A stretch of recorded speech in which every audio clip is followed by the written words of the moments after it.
اچھے طریقے پر سلیقے سے پڑھنا. آج جوش ایک چیز ہے, وہ تقریر کرنے میں انسان کو جوش آ جاتا ہے. اشارے کرنا کوئی بری بات نہیں ہے, ظاہر جوش ہے تو آواز اونچا ہو جانا کوئی بری بات نہیں ہے, لیکن اپنے آپے میں نہ رہنا, اچھلنا کودنا مٹکنا چمکنا, اور کتنا تضاد ہے, کتنا تضاد ہے. وہی شخص کہتا ہے کہ اس وقت میں معصومین آئے. یہ کون سی تہذیب ہے کہ معصومین کی موجودگی میں آپ اتنا اچھل رہے ہیں, کود رہے ہیں, مٹک رہے ہیں, چمک رہے ہیں, اچھل رہے ہیں. اور ظاہر ہے کہ تعریف کسی کو بری نہیں لگتی. آپ میری تعریف کریں مجھے برا نہیں لگے گا کہ ارے میری تعریف کیوں کر رہے ہیں. ہر آدمی کو اپنی تعریف اچھی لگتی. ذاکر ہو, خطیب ہو, شاعر ہو, تعریف ہوتی ہے اس کا اچھا لگتا ہے, لیکن تعریف کے لیے بےتاب ہو جانا یہ کیا مطلب ہے؟ ارے بھائی اگر جو سن رہے ہیں تو اچھا لگے خود ہی آپ کی تعریف کر دیں گے. اس میں اتنی بےتابی کیا ضرورت ہے کہ آپ کہاں سن رہے ہو, کیا میں قبرستان میں پڑھ رہا ہوں اور میں پڑھوں گا نہیں, پھر نہ پڑھیے تو کیا ہو جائے گا. تو ظاہر ہے کہ سنجیدگی بھی ایک چیز ہے.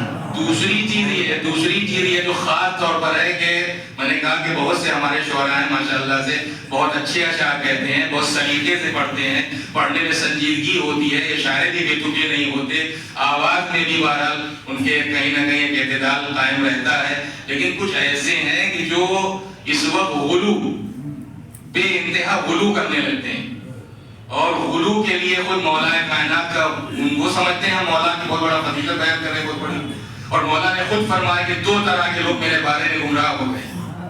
ایک وہ کہ جو میرے مرتبے سے مجھے ہٹائیں, اور ایک وہ جو مجھے میرے مرتبے سے بڑھائیں. جو بڑھانے والا ہے وہ غالی کہلاتا ہے, جو گھٹانے والا مقصر کہلاتا ہے. ہم نہ مقصر کو پسند کرتے ہیں نہ غالی کو پسند کرتے ہیں. غالی بھی نہیں ہے. کیا مطلب ہے کہ بشر کی شکل میں پروردگار آیا, استغفر اللہ ربی و اتوب الیہ, منہ پیٹنے کی جائے. یہ میں امیر المومنین قسم کھا کر کہتا ہوں, یہ امیر المومنین کی روح کو تڑپانا یہ کہہ کر کہ بشر کی شکل میں پروردگار آیا.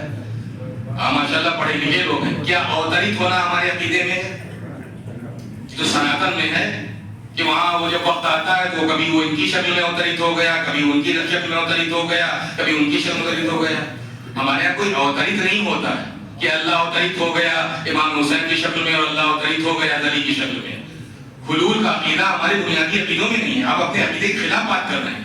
آپ کیسے شیعہ ہیں کہ آپ کو اصل بنیادی عقائد کی بھی نہیں ہے کہ ہمارے اصل شیعی بنیادی عقائد کیا ہیں. ہماری کوئی بات, ہماری کوئی تقریر, ہمارا کوئی شعر کہیں ہمارے کے بنیادی عقیدے ٹکراتا ہوا تو نہیں. کیا مطلب ہے بشر کی شکل میں پروردگار آیا. اور اسی لیے میں کہتا ہوں کہ بہت سوچ سمجھ کے تعریف کیجیے. پہلے سنیے, سمجھیے, سمجھ میں آئے تو تعریف کیجیے. ہر شعر پر یا ہر مقرر کے نقطے پر تعریف کرنا واجب نہیں ہے. اگر آپ نہیں کریں گے تو کوئی گنہگار نہیں ہوں گے, لیکن سوچنے سمجھنے کی ضرورت ہے.